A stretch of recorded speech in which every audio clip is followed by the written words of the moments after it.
ഗുരുവായൂരപ്പാ ശരണം.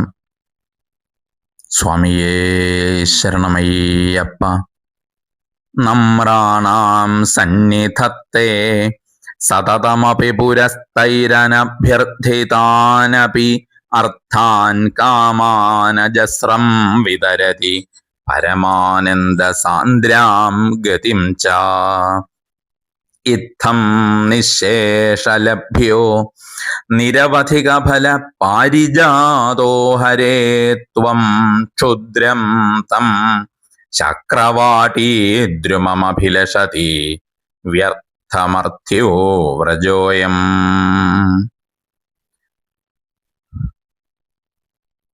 ഓം ശ്രീ ഭട്ടപാദമനിശം ഹൃദി ഭാവയാമി.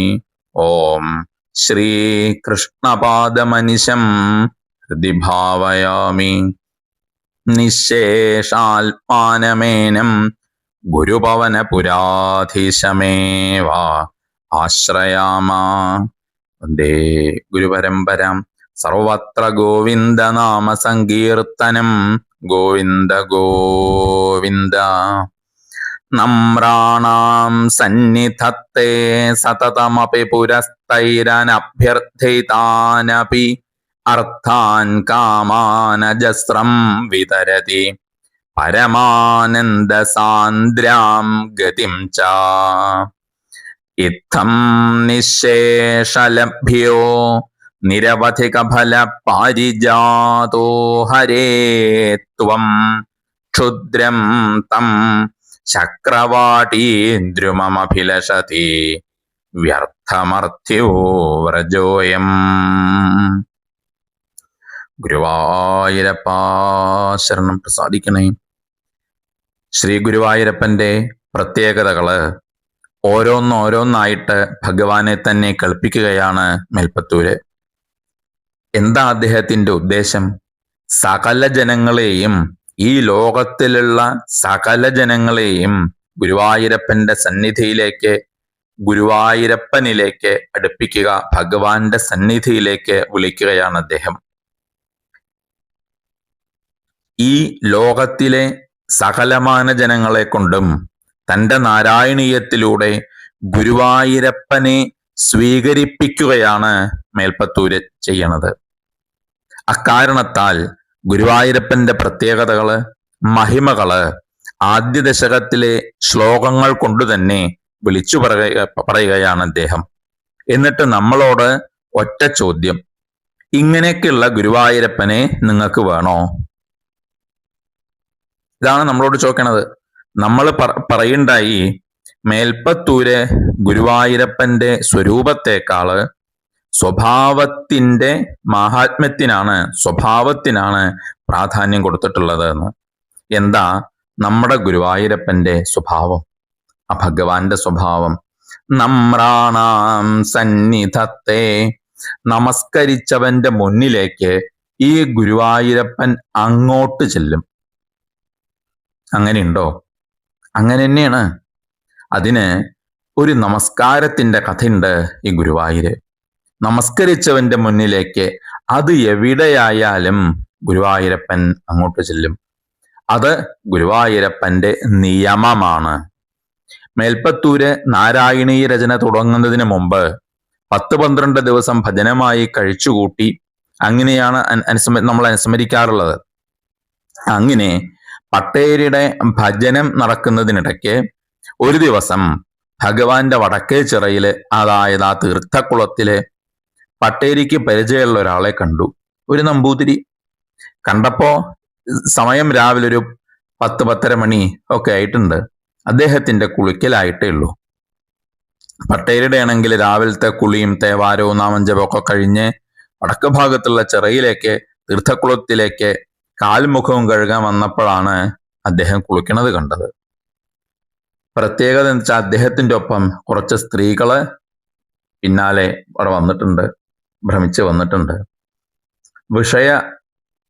അവരോടൊപ്പം വിഷയസുഖങ്ങളിൽ മുങ്ങിയാണ് ജീവിതകാലം ഇതുവരെയും ഉണ്ടായിട്ടുള്ളത്. അദ്ദേഹം കുളിക്കണ ആ ആളെ, അദ്ദേഹത്തിനെ കണ്ടപ്പോ മേൽപ്പത്തൂര് ചോദിച്ചു, എന്താ ചേലപ്പറമ്പ് ഇതൊക്കെ ഒന്ന് നിർത്താറായില്ലേ എന്ന്.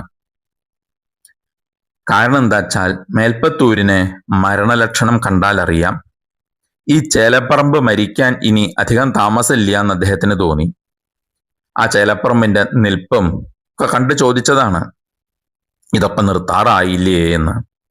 ചേലപ്പറമ്പ് ആള് കേമന ഉടനെ തിരിച്ചു ചോദിച്ചു ഈ പട്ടേരിയോട്, അത്രയ്ക്കങ്ങടായോ? അപ്പൊ അദ്ദേഹം മറുപടി പറഞ്ഞു മേൽപ്പത്തൂര്, വേഗം ശ്രമിച്ചാൽ തൊഴാൻ പറ്റുന്ന പട്ടേരി. പിന്നെ പിഴിഞ്ഞ മുണ്ട് തലതോർത്താനല്ല ചേലപ്പറമ്പ് ഉപയോഗിച്ചത്, അത് അരയിൽ വെച്ച് കഷ്ടിച്ചൊന്നങ്ങോട്ട് ചുറ്റിക്കൊണ്ട് ഭഗവാന്റെ അടുത്ത് തൊഴാൻ ഒരോട്ടം. അത് കണ്ട പട്ടേരിക്ക് പരിഭ്രമം. എന്താ വെച്ചാൽ ഇദ്ദേഹം ഓടിപ്പോയി എങ്ങാനും നാലമ്പലത്തിലേക്ക് അങ്ങോട്ട് കടന്നിട്ടാണ് മരിച്ചു വീണത് എങ്കിൽ ഭഗവാന്റെ ഉച്ചപൂജ ഒഴുകൂലോ, എന്റെ ഉണ്ണിയുടെ ഉച്ചപൂജ. പിന്നാലെ പട്ടേരി ചേലപ്പറമ്പ് ഓടുമ്പോൾ ഒരു ശ്ലോകം ഉറക്ക ചൊല്ലിക്കൊണ്ടാണ് അദ്ദേഹത്തിന്റെ ഓട്ടം. ആ ശ്ലോകം എന്താണ്? അബ്ദാർദ്ധേന ഹരിം പ്രസന്നമകരോത് ഔത്താനപാദിശിശു സപ്താഹേന നൃപ പരീക്ഷിത് അബലായാമാർദ്ധത പിംഗള ഖട്വാംഗോ ഘടികാദ്വയേന നവതി പ്രായോപി തന്നവ്യഥേ തം കാരുണ്യനിധിം പ്രപദ്യ ശരണം ശേഷായുഷാ തോഷയേ. 6 മാസം കൊണ്ടാണ് പ്രഭോ അങ്ങയെ ആ ഉത്താനപാദ മഹാരാജാവിന്റെ മകൻ ധ്രുവൻ സന്തോഷിപ്പിച്ചത്, അനുഗ്രഹം നേടിയത്. നൃപ പരീക്ഷിത്ത് സപ്താഹേന 7 ദിവസം കൊണ്ടാണ് പരീക്ഷിത്ത് ഭാഗവത ശ്രവണം ചെയ്ത് ഭഗവാന്റെ ലോകത്തേക്ക് എത്തപ്പെട്ടത്. അത്ര സമയം കിട്ടിയില്ല വിദേഹ നഗരത്തിലെ വേശ്യാസ്ത്രീയായിട്ടുള്ള പെങ്കിളയ്ക്ക്. ഒരു യാമത്തിന്റെ, അതായത് ഒരു 7.5 നാഴികയുടെ പകുതിയെ കിട്ടിയുള്ളൂ. ആ പകുതി സമയം കൊണ്ട് തന്നെ ഹൃദയം പൂർണ്ണമായും ഭഗവാനിലേക്ക് എത്തിച്ച് സിദ്ധി നേടി. അത്രയും സമയം കിട്ടിയില്ല സൂര്യവംശത്തിലെ ഖട്വാങ്കൻ എന്ന രാജാവിന്. ആയസിന്റെ ഭൂരിഭാഗം മുഴുവൻ ദേവന്മാർക്ക് വേണ്ടിയിട്ടാണ് അദ്ദേഹം കഴിച്ചുകൂട്ടിയതേ. കഷ്ടിച്ചൊരു മണിക്കൂറേ കിട്ടിയുള്ളൂ. അതുകൊണ്ട് നവതിപ്രായോപി, വയസ്സ് 90 ആയി എന്നാണ് അദ്ദേഹം പറയണത്. എന്നിട്ടും തന്നവ്യഥേ, അങ്ങയെ സേവിച്ചില്ലല്ലോ, എത്ര കാലായി എന്ന് ഞാൻ ദുഃഖിക്കണില്ല. എന്താ? ഏതോ മഹാഭാഗ്യം കൊണ്ട്, അനുഗ്രഹം കൊണ്ട് എനിക്ക് ഈ ഗുരുവായൂരപ്പന്റെ സന്നിധിയില് എത്താൻ സാധിച്ചുല്ലോ. എന്നിട്ടോ തം കാരുണ്യനിധിം, ആ കാരുണികനെ എത്രയാണ് കാരുണ്യം എന്ന് പറയാൻ സാധിക്കില്ല. അത്രയ്ക്കുള്ള കാരുണ്യത്തോട് കൂടിയിട്ടുള്ള അതാണ് കാരുണ്യനിധിം. തം കാരുണ്യനിധിം, ആ കാരുണ്യനിധിയെ ശരണം പ്രാപിച്ച് ശേഷായുഷാ തോഷയേ, ആയസ്സിന് വല്ലതും ബാക്കിയുണ്ടെങ്കിൽ അതുകൊണ്ട് ആ ഭഗവാനെ സന്തോഷിപ്പിക്കട്ടെ, ഭഗവാന് സന്തോഷാവട്ടെ. ഈ ശ്ലോകം ചൊല്ലിയപ്പോഴേക്ക് കഷ്ടിച്ച് കൊടിമരത്തിന്റെ ആ അടുത്ത പുറത്ത്, ആ പ്രദക്ഷിണ വരിയുടെ പുറത്ത് എത്തിയിട്ടുണ്ട്. പിന്നാലെ പട്ടേരി ചൊല്ലിയ ശ്ലോകം പട്ടേരി കേട്ടിട്ടുണ്ട്. ഏകഗ്രാഹിയായതുകൊണ്ട് ഒരു തവണ കേട്ടപ്പോഴേക്കും പട്ടേരിക്ക് മനസ്സിലായി. ഇതും ചൊല്ലി ചേലപ്പറമ്പ് ഗുരുവായൂരപ്പന് അവിടെ നമസ്കരിച്ചു. അല്ല, ശേഷായുഷാ തോഷയേ എന്ന് പറഞ്ഞ് അവിടെ നമസ്കരിക്കണത് പോലെ അങ്ങോട്ട് വീണു. ഗുരുവായൂരപ്പന് നമസ്കാരം എന്ന് പറയാൻ ഇടകിട്ടിയിട്ടില്ല. അതിനു മുമ്പ് അവിടെ വീണു, അന്ത്യശ്വാസം വലിച്ചു. അത് കണ്ട പട്ടേരിക്ക് മനസ്സിലായി ചേലപ്പറമ്പിന്റെ ജീവാത്മാവ് നസപുനരാവർത്തതേ എന്ന ഭഗവാന്റെ ലോകത്തിലേക്കാണ് പോയത്. നമ്രാണാം സന്നിധത്തെ, ആ ഗുരുവായൂരപ്പൻ ഇങ്ങോട്ട് ചേലപ്പറമ്പിന്റെ സമീപത്തേക്ക് വന്നിട്ടാണ് അദ്ദേഹത്തെ കൂട്ടിക്കൊണ്ടുപോയത്. ഇത് കണ്ട മേൽപ്പത്തൂർ ഉറപ്പിച്ചു, ഗുരുവായൂരപ്പന്റെ ഈ കാരുണ്യം ആ കരുതല്, സംരക്ഷണഭാവം, വാത്സല്യം, മഹിമ, ഇത് ഭഗവാന്റെ സ്വഭാവമാണ്. ഇത് തന്റെ രചനയില് ഉൾക്കൊള്ളിക്കണം, പറയണം. നമ്രാണാം സന്നിധത്തെ, നമസ്കരിച്ചവന്റെ മുന്നിലേക്ക് അങ്ങോട്ട് ചെല്ലും ഗുരുവായൂരപ്പൻ. ഇത് ഗുരുവായൂരപ്പന്റെ സ്വഭാവമാണ്. ആരൊക്കെ നമസ്കരിക്കണത് ഗുരുവായൂരപ്പനെ? നമ്മളെ പോലുള്ളവരാണ് നമസ്കരിക്കണത്. പല വിധത്തിലുള്ള അനേകം ആഗ്രഹങ്ങളുള്ളവരെ. സതതമപി പുരസ്തൈരനഭ്യർത്ഥിതാനപി അർത്ഥാൻ കാമാൻ അജസ്രം വിതരതി. എന്നാൽ ഈ ഗുരുവായൂരപ്പനോ ചോദിച്ചതു മുഴുവനും അങ്ങോട്ട് വാരിക്കൊടുക്കും. എന്നിട്ടോ നമ്മൾ പലതും ചോദിക്കാനും വിട്ടുപോകും. ഭഗവാന്റെ മുന്നിൽ എത്തിക്കഴിഞ്ഞാൽ എണ്ണം അക്കട്ട് പിടിക്കും നമ്മൾ വിരലില്. ഒപ്പമുള്ളവരോട് പറയും ചെയ്യും. ആ ഒപ്പം ഭാര്യ അല്ലെങ്കിൽ കുട്ടികളൊക്കെ ഉണ്ടാവുമ്പോഴേ താൻ പറയാൻ വിട്ടുപോയാലും ഭഗവാനോട് പറയാൻ മറക്കരുത്. അതിന് അവരെയും കൂടിയും പറഞ്ഞേൽപ്പിക്കും. എന്നിട്ടോ ആ മന്ദസ്മിതാർദ്ര സുമുഖനായിട്ട് ആ ഭഗവാനെ കണ്ടു കഴിഞ്ഞാൽ പലതും നമ്മള് ചോദിക്കാൻ വിട്ടുപോകും. പലപ്പോഴും ഒന്നും ചോദിക്കൽ തന്നെ ഉണ്ടാവൂല്ല. എന്നാലോ ആ ഗുരുവായൂരപ്പൻ നിനക്ക് അതും ഇരിക്കട്ടെ അങ്ങനെ എല്ലാം വാരിക്കോരി കൊടുക്കും. ഇതൊക്കെ കഴിഞ്ഞാലോ അവസാനം പരമാനന്ദ സാന്ദ്രാം ഗതിം ച, പരമാനന്ദ സാന്ദ്രയായ ഗതി, ഭഗവാന്റെ ശാശ്വതമായ ആനന്ദത്തിന്റെ പദവി കൂടി കൊടുത്ത് അനുഗ്രഹിക്കുക ചെയ്യണത്. അതിനു മുമ്പ് നമ്മൾ ചോദിക്കുന്ന ആഗ്രഹങ്ങൾ നൽകുന്ന ഭഗവാൻ ആ കൊടുക്കലുകള് ഈ ഗുരുവായൂരപ്പൻ എത്രയുള്ളൂ എങ്കില് അത് രസമായിട്ടൊരു കഥ പറഞ്ഞാൽ മനസ്സിലാവും. വളരെ ധനികനായിട്ടുള്ള ഒരച്ഛൻ, ആ അച്ഛനോട് മകൻ വളരെ കാര്യായിട്ട് ആവശ്യപ്പെട്ടു അച്ഛനോടൊരു സമ്മാനം. ചെറിയ കുട്ടിയാ, എന്താ വേണ്ടത്? തന്റെ പിറന്നാള് ദിവസമാണ് ചോക്കണത്. അപ്പൊ പറഞ്ഞു ഒരു ബലൂൺ തനിക്ക് വേണമെന്ന്. അത് കേട്ട് അച്ഛൻ ചിരിച്ചിട്ടുണ്ട്. ഉണ്ണിയെ മടിയിലെടുത്തു വെച്ചു, ലാളിച്ചു. എന്നിട്ട് ഒരു ബലൂണിന് പകരം കുറെ ബലൂണുകള് ഒരു ചരടിലൊക്കെ നൂലിലൊക്കെ കെട്ടി നേരെയാക്കിയിട്ട് ഭംഗിയാക്കിയിട്ടുള്ളത് ആ കുട്ടിയുടെ കയ്യിലാണ് കൊടുത്തു. കുട്ടിക്കുണ്ടായ സന്തോഷം എത്രയാണ് എന്ന് പറയാൻ അറിയില്ല. തുള്ളിച്ചാടിയിട്ടുണ്ട് ആ കുട്ടി. അതും കയ്യിൽ പിടിച്ച് ഓടി സന്തോഷം കൊണ്ട്. എന്നാൽ ഇതൊക്കെ നോക്കിക്കൊണ്ട് നിൽക്കുന്നുണ്ട് ആ അച്ഛനെ. ആ ഓട്ടത്തിനിടയിൽ അവൻ ചിലപ്പോ വീഴും. കയ്യിലുള്ള ചില ബലൂണുകള് പൊട്ടിയെന്നും വരാം. ഇത് ആ അച്ഛൻ അറിയും. എന്നാലോ ആ സന്തോഷത്തോടുകൂടി അവൻ ഓടുന്നത് കൗതുകത്തോടുകൂടി നോക്കി നിൽക്കുകയാണ് ആ അച്ഛൻ. എന്നാലോ ആ ബലൂണ് പൊട്ടിയാന് വീണു കരഞ്ഞു എങ്കില് എന്താ ചെയ്യ? അവനെ സമാധാനിപ്പിക്കുന്നുണ്ട്, അടുത്തേക്ക് വിളിക്കുന്നുണ്ട്, മടിയിലെടുത്ത് വെക്കുന്നുണ്ട്, തലോടി കൊടുക്കുന്നുണ്ട്. നമ്മള് കുട്ടിയെ പോലെയാണ്. ഭഗവാനോട് നമ്മൾക്ക് ചോദിക്കാൻ അറിയില്ല. ഈ ബലൂൺ പോലെ നിസ്സാരമായതാണ് നമ്മളൊക്കെ ഭഗവാനോട് ചോദിക്കണത്. ഈ ധനികനായ പിതാവിന് എത്ര നിസ്സാരാണല്ലേ ആ ബലൂണോള്. അതുപോലെ നമ്മൾ ഗുരുവായൂരപ്പനോട് ചോദിക്കണത് വളരെ വളരെ ഗുരുവായൂരപ്പൻ്റെ നിസ്സാരാണ്. ഐഹിക ലോകത്തില് വിഷയസുഖങ്ങളുടെ പിന്നാലെ പോയാല് ചിലപ്പോ വീഴ്ച പറ്റാം. വീണാന്തുണ്ടാവും, കരയും.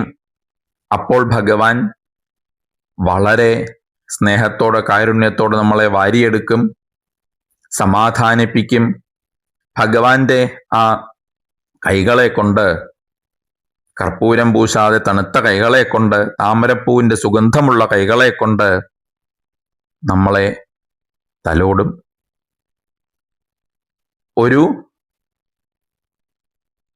പിതാവിൻ്റെ ആ കരുതല്, സമാധാനിപ്പിക്കല് എല്ലാം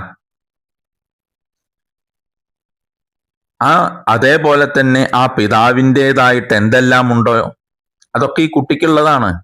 എല്ലാം കൊടുക്കും. ഇതേപോലെ ഈ ഗുരുവായൂരപ്പൻ്റെതായിട്ട് എന്തെല്ലാം ഉണ്ടോ അതെല്ലാം കൊടുത്ത്, അവനവനെ തന്നെ കൊടുത്ത്, സ്വാത്മതസ്ത്വം വിശേഷാൽ അവനവനെന്നെ ഭഗവാൻ കൊടുക്കുന്നുണ്ട്. അവസാനം പരമാനന്ദ സാന്ദ്രയായ ഗതി കൂടി നൽകി അനുഗ്രഹിക്കുന്ന പ്രപന്ന പാരിജാതമാണ് നമ്മുടെ ഗുരുവായൂരപ്പൻ. എന്തായി പാരിജാതം? പാരിജാതം എന്ന് പറഞ്ഞാൽ വളരെ വിശേഷപ്പെട്ട ഒരു മരം. സ്വർഗത്തിലാണ് അതുള്ളത്. സ്വർഗത്തിലുള്ള ആ പാരിജാതത്തിന്റെ ചുവട്ടിൽ ചെന്ന് എന്താണോ ആവശ്യപ്പെട്ടത് അത് മാത്രം നമുക്ക് നൽകും. ചോദിച്ചില്ലെങ്കിലോ ഒന്നും കിട്ടൂല. അതാണ്. എന്നാൽ എന്താണോ നമ്മൾ ചെന്ന് ചോദിക്കണത് അത് നമുക്ക് അനുഗ്രഹിച്ചു തരും ചെയ്യും. ഇങ്ങനെയുള്ളതാണ് ഇന്ദ്രന്റെ ആ സ്വർഗത്തിലുള്ള പാരിജാതം. മേൽപ്പത്തൂര് പറയണു, ഇങ്ങനെ നമ്മൾ ചോദിച്ചതും ചോദിക്കാൻ വിട്ടുപോയതും എല്ലാം നൽകി അനുഗ്രഹിക്കുന്ന ഈ ഗുരുവായൂരപ്പൻ ഇവിടെ ഇങ്ങനെ പ്രകാശിക്കുമ്പോൾ നമ്മളിനി മറ്റു വല്ലതിനെയും ആശ്രയിക്കുക എന്നത് മനസ്സിന്റെ വലിപ്പക്കുറവാണ്. ക്ഷുദ്രം തം ശക്രവാടീദ്രുമമഭിലഷതി വ്യർത്ഥം അർത്ഥ്യോ വ്രജോയം. അതിനാൽ ഗുരുവായൂരപ്പൻ ഇവിടെ പ്രപന്ന പാരിജാതമായി എല്ലാം വാരിക്കോരി തന്ന് അനുഗ്രഹിക്കുമ്പോൾ, അങ്ങനെ അനുഗ്രഹിച്ചിവിടെ പ്രകാശിക്കുമ്പോൾ ഇനി വേറൊരു പാരിജാതത്തിന്റെ ആവശ്യമില്ല. എന്തേ നമ്മളായിട്ട് ചെയ്യേണ്ടതുള്ളൂ? ഈ ഗുരുവായൂരപ്പനെ, ആ ഭഗവാനെ ആത്മാർത്ഥായിട്ട് ഒന്ന് നമസ്കരിക്കുക. നമ്രാണാന്ന് ചൊല്ലിട്ട് തന്നെ ആവാം. ഒന്നങ്ങോട്ട് നമസ്കരിക്കുക. കുറച്ചു കാലം ഇത് തുടരുക. ഇതൊക്കെ കഴിഞ്ഞതിന് ശേഷം സ്വന്തം ജീവിതത്തിലേക്ക് ഒന്ന് അങ്ങോട്ട് തിരിഞ്ഞു നോക്കുക. അങ്ങനെ തിരിഞ്ഞു നോക്കുമ്പോഴാണ് ഓരോ സൗകര്യങ്ങള് അനുഭവിക്കുമ്പോഴാണ് നമ്മളും പിന്നീട് ആ ഗുരുവായൂരപ്പന്റെ മുമ്പിൽ ചെല്ലുമ്പോ പറയാതെ കണ്ണിന്ന് വരുന്ന വെള്ളവുമായിട്ട് ഭഗവാൻ ഗുരുവായൂരപ്പനോട് പറയും, കൃതജ്ഞത ഉള്ളവരാണെങ്കിൽ സംശയമില്ല, ഭഗവാനെ ഗുരുവായൂരപ്പ ഞാൻ ഇത്രയ്ക്കൊന്നും വിചാരിച്ചില്ലാട്ടോ, പ്രതീക്ഷിച്ചില്ലാട്ടോ എന്നാണ്. നമ്മൾ വിചാരിക്കുന്നതിലും പ്രതീക്ഷിക്കുന്നതിലൊക്കെ എത്രയോ അപ്പുറത്തുകൂടി അനുഗ്രഹിക്കുന്ന പ്രപന്ന പാരിജാതമാണ് ഈ ഗുരുവായൂരപ്പൻ. ഇതിനും ഗുരുവായൂര് കഥയുണ്ട്. ഗുരുവായൂരപ്പന്റെ ഈ ഒരു ഏകാദശി ദിവസമാണ് പ്രസിദ്ധമായിട്ടുള്ള കഥയാണല്ലോ അത്. ചെമ്പൈ വൈദ്യനാഥ ഭാഗവതര്, അദ്ദേഹത്തിന് ശബ്ദമടച്ച കഥ എല്ലാവർക്കും അറിയാം. പിന്നീട് എന്തായി? ആ ചെമ്പൈ വൈദ്യനാഥ ഭാഗവതരുടെ ശബ്ദം ഭഗവാൻ തിരിച്ച് കൊടുത്തിട്ടുണ്ട്. അത് കഴിഞ്ഞ് എത്ര കാലം? സംശയിക്കാനൊന്നുമില്ല. ഓരോ പാട്ട് കഴിയുമ്പോഴും ആ ഭാഗവതരെ മനസ്സിൽ വിചാരിച്ചിട്ടുണ്ടാവില്ലേ, ഗുരുവായൂരപ്പ ഇത്ര ഞാൻ വിചാരിച്ചിട്ടില്ല. കാരണം ശബ്ദം തുറന്നു കിട്ടണം എന്നേ വിചാരിച്ചിട്ടുള്ളൂ. ഇത്ര കാലം പ്രായം എത്രയായിട്ടും അദ്ദേഹത്തിന്റെ ആ ശബ്ദത്തിന് ഒരു ഇടർച്ച ഉണ്ടായിട്ടില്ല. അത് എന്തുണ്ട്? ഗുരുവായൂരപ്പൻ അനുഗ്രഹിച്ചു കൊടുത്തു തന്നെയാണ്. ഇങ്ങനെ വൈദ്യനാഥ ഭാഗവതരുടെ എന്നല്ല, അനേകം ആൾക്കാരുടെ, ഇന്നും നമ്മളിൽ പല ആൾക്കാർക്കും ഗുരുവായൂരപ്പന്റെ അനുഗ്രഹത്തിന്റെ എത്രയോ കഥകള് പറയാനുണ്ട്. അങ്ങനെ എല്ലാം വാരിക്കോരി അനുഗ്രഹിക്കുന്ന പ്രപന്ന പാരിജാതമാണ് ഗുരുവായൂരപ്പൻ. വ്യാസമഹർഷിയുടെ പ്രപന്ന പാരിജാതായ എന്നതിൻ്റെ വളരെ ഭംഗിയായിട്ടുള്ള വ്യാഖ്യാനാണ് നമ്രാണാം സന്നിധത്തെ എന്ന് തുടങ്ങുന്ന നാരായണീയത്തിലത്തെ ശ്ലോകം. ഇതിലും കേമായിട്ട് അതിന് വ്യാഖ്യാനിക്കുക വയ്യ, അത്ര കേമായിട്ടുള്ള വ്യാഖ്യാനാണ്. ഇത് നാരായണീയത്തിൽ മാത്രമേ കാണുള്ളൂ. അങ്ങനെ ആ ഗുരുവായൂരിൽ നടന്ന ഓരോ കഥകളും, നാരായണീയത്തിന്റെ പ്രത്യേകത എന്താ? ഗുരുവായൂരിൽ നടന്ന ഓരോ കഥകളും വീണ്ടും ആ ഉണ്ണിയായ ഭഗവാനെ ഓർമ്മിപ്പിക്കണതാണ് നാരായണീയത്തിലത്തെ ഓരോ ശ്ലോകവും. അതാണ് നാരായണീയത്തിന്റെ ആ പ്രത്യേകത. ഗുരുവായൂരപ്പന്റെ കാരുണ്യത്തിന്റെ ആ ഉത്കർഷത്തെ അടുത്ത ശ്ലോകത്തില് മേൽപ്പത്തൂര് പറയുന്നുണ്ട്.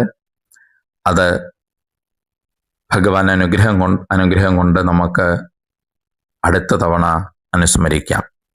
സർവത്ര ഗോവിന്ദ നാമ സങ്കീർത്തനം, ഗോവിന്ദ ഗോവിന്ദ.